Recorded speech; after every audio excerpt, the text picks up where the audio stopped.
ছোটবেলায় মা যখন মাটন রান্না করতেন দূর থেকেই এত সুন্দর গন্ধ পেতাম আর মনে হতো কতক্ষণে খাবো। আর এখন যতই রান্না করি সেই গন্ধ স্বাদ কোনোটাই পাই না। তাই আজকে ভাবলাম মাকে অনুসরণ করে যদি একটু সেই স্বাদটা আনতে পারি, তাই আজকে বাটা মশলাতেই আমি রান্নাটা করব।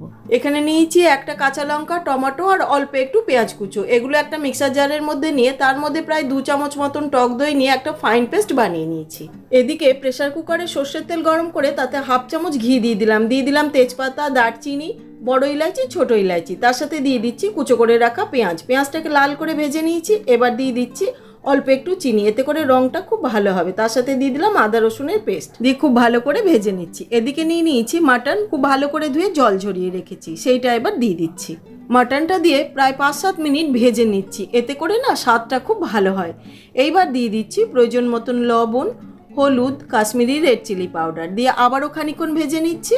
হয়ে গেছে। এইবার দিয়ে দিচ্ছি, এখানে আমি একটা পেস্ট বানিয়ে রেখেছি শিলপাটাতে বেটে, ধনে আর জিরে সমপরিমাণ নিয়ে সেইটা দিয়ে দিচ্ছি।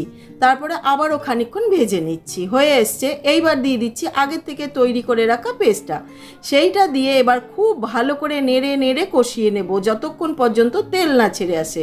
এইবার কিছুক্ষণের জন্য ঢাকা দিয়ে দিচ্ছি। হয়ে গেছে, ঢাকাটা খুলে নিচ্ছি। দেখুন কত সুন্দর তেল ছেড়ে এসছে। এই সময় দিয়ে দিচ্ছি আগের থেকে কেটে ধুয়ে রাখা আলু, তার সাথে দিয়ে দিচ্ছি গোটা রসুন, কয়েকটা গোটা কাঁচা লঙ্কা দিয়ে খুব ভালো করে নেড়ে মিশিয়ে প্রয়োজন মতন জল দিয়ে দিচ্ছি, যদিও আমি এটাতে খুব বেশি ঝোল রাখবো না। হয়ে গেছে মেশানো। এইবার ঢাকা দিয়ে দিচ্ছি। ঢাকা দিয়ে 2 থেকে 3টে সিটি আসা পর্যন্ত অপেক্ষা করছি।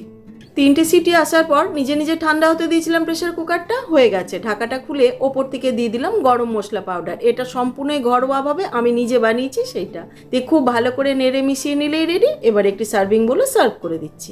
খেতে কিন্তু দারুণ হয়েছিল। অবশ্যই এইভাবে একবার বানিয়ে খাবেন আর আমাকে জানাবেন আপনাদের কেমন লাগলো।